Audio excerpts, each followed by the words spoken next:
Hey guys, how you doing? It's Tim Michael with TimMichaelArts.com, also known as Mr. Lee in my comics, the No Clue and Saints Alive webcomics that you can see on my website.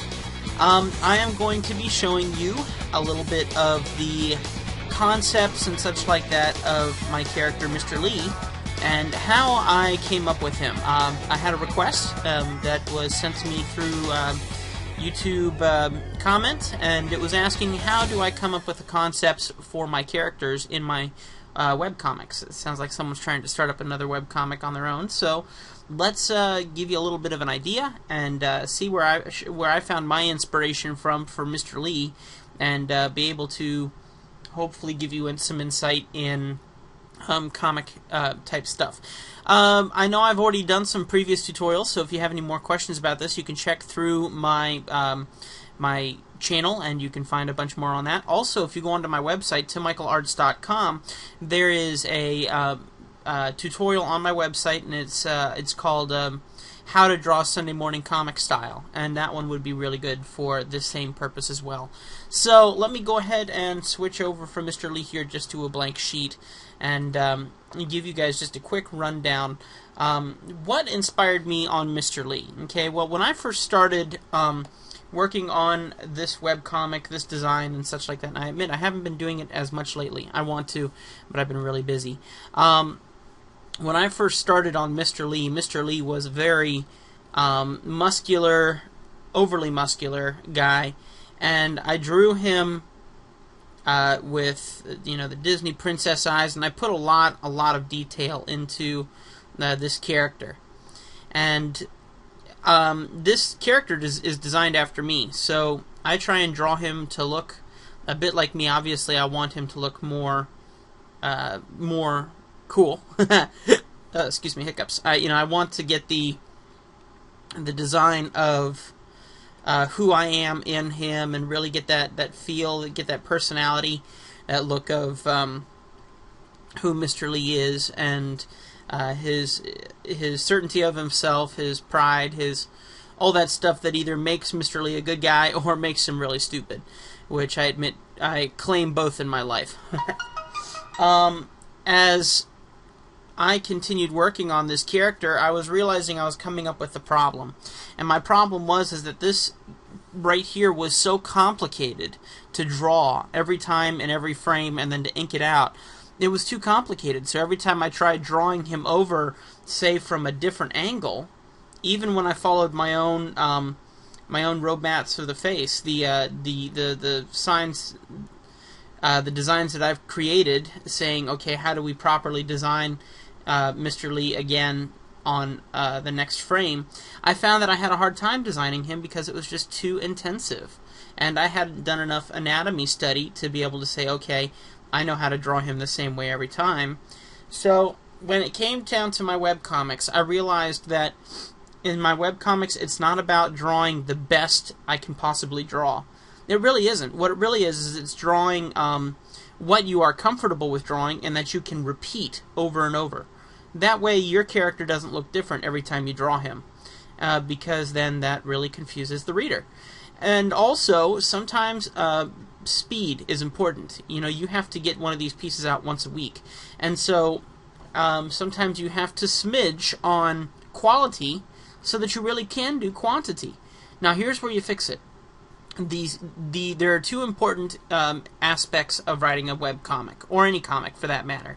Whether you become syndicated or however that works. I know I would certainly hope to become syndicated at some point, but my priorities have not put my comics first, so that might not happen as early as I would like. But first things first, if I simply put the effort out there, then I'm going to be fine. But if you want to be syndicated, if you want to have all of that, you need to make sure that you can draw your character the same way every time. Speed is key. You have to move fast. You have a comic that needs to go out once a week. If your priorities have changed during the week, you got to be able to push out a comic fast. So let me show you what I decided. I'm a big fan of emoticons, whatever those little things that you put in IMs and emails and things like that have their little smiley faces. So, like for instance, this one is pretty popular, and my personal favorite's this one. It's the colon with the letter 0 and then the smiley face.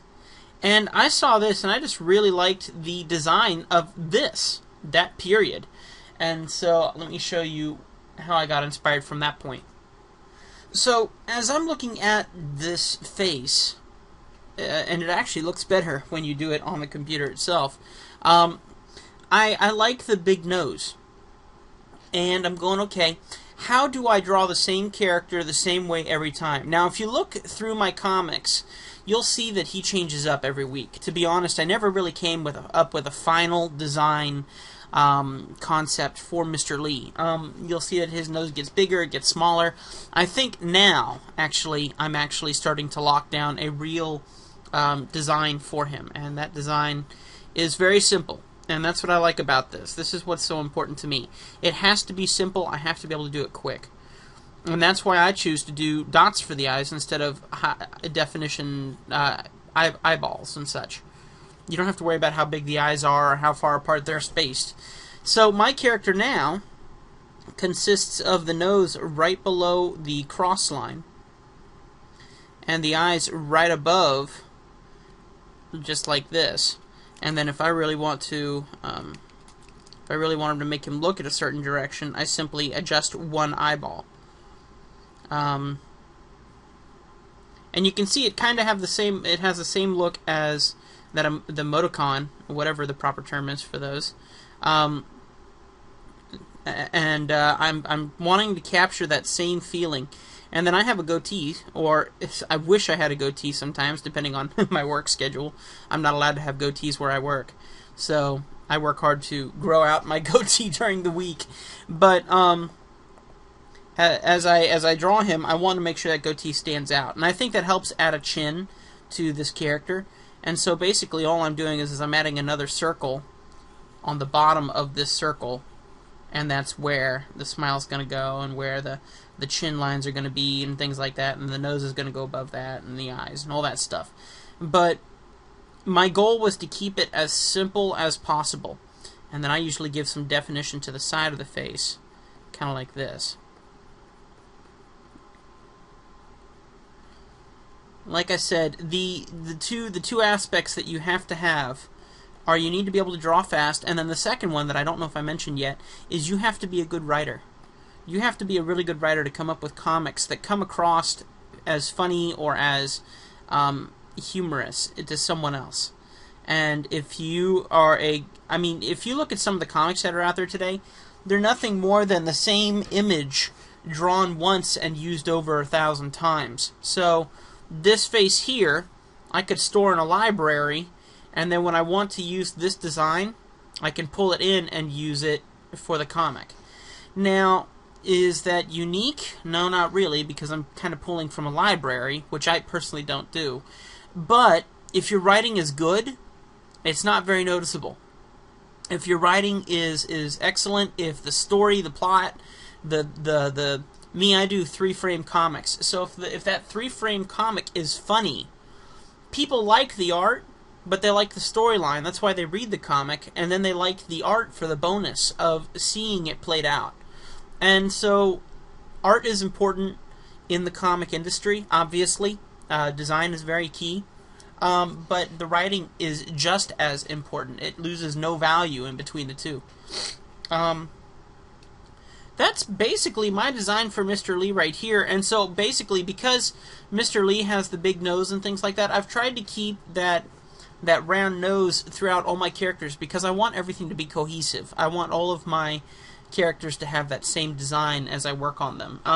There is one other character that I use, and his name is Clay. And Clay is a little different in his style because Clay actually has a real hanging nose like this.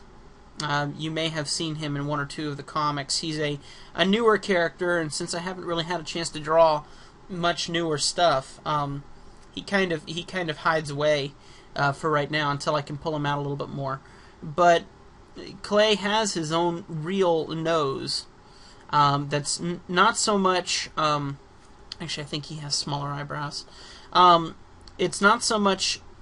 I have to double-check that. Always keep yourself reference sheets of all your characters. That way you can go back and look at them and design them properly. But the goal is to show the same shaping, kind of. So even though his nose is not closed off and is not a circle, it still holds that same look, kind of. So it stays within that same genre of art. That way it doesn't look like it's completely out of place. I don't want my characters to look out of place. I want them to look like they fit within the world. If I'm going to draw a square world, then the characters need to fit within that square world, and however that works. Everything has to match up. So that's my best advice. When you come up with a design for your characters, unless you seriously want to dedicate your comic around the style of art, I would say then you need to make sure that you're a good writer, and you can do that. It's going to take a lot of time to do those comics, and I don't have that kind of time, so that's why I put the effort into creating these characters, which are much more simple for me to draw and much more simple for me to ink, because then as soon as I realize, okay, he's ready for inking, I can go grab my ink pen and I can immediately start blocking in these very simple lines, and next thing I know, I have a finished comic. And then I might color it if I want, and I'm pretty detailed in my coloring, just because I'm like that. And so, however that works, you need to make sure that this is something you can do quickly, especially if you want to be in the comic industry. Now, if you're doing it just for fun, then have fun, take as long as you want, but you can talk to guys like Stan Lee and other comic artists, and they said that they would have to go into their producer's office, take a piece of paper and a pencil, and draw the comic cover within 15-20 minutes of their next comic issue. And they had to work fast. Speed is key. So the goal is to get quality within your speed. Don't let speed be tested too much by quality, because if you want to be in the industry, you have to work fast, but you have to do it in a way that's quality. And that's where you practice, But anyway, I think that about covers basically the best advice I can give you there. And just think loose. When you come up with a comic, I'm over time. I try to keep them down to 10 minutes, and I'm failing miserably.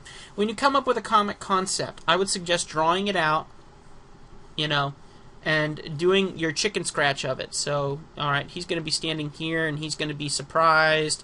Oh dear, I'm very surprised, because of some cake here, or something like that, and then the cake will suddenly explode, and he will go flying back. Oh boy, that's not good. Flying away, ha! And then, Mickey Mouse impression, sorry. And then maybe inside the cake, now that it's exploded, will be a little mouse, that'll pop out, and he'll say something funny, and the guy's just going to be way over here in the background, and he's going to be like, okay, wow, what just happened here, So come up with the concept first. That way you know what you're getting yourself into. Then you know each piece you need to draw. And then if you draw digitally, then you can draw them individually and put them in a comic later if you want. Or you can keep them for library usage for future reference. Okay? God bless you all. I hope that you enjoyed that quick tutorial. Please, please, please, in the comments below, leave your questions. What do you want to know? What do you want to learn? What do you think I can teach you? Tell me what you're interested in. That way I can go ahead and start working on more tutorials for you guys. Okay? And then also you can make sure to check out my more advanced tutorials at timmichaelarts.com. Okay? There's 2 up there right now, and I'm working on some more for it later. Okay? God bless you guys. I love you all, and I will see you at the next tutorial.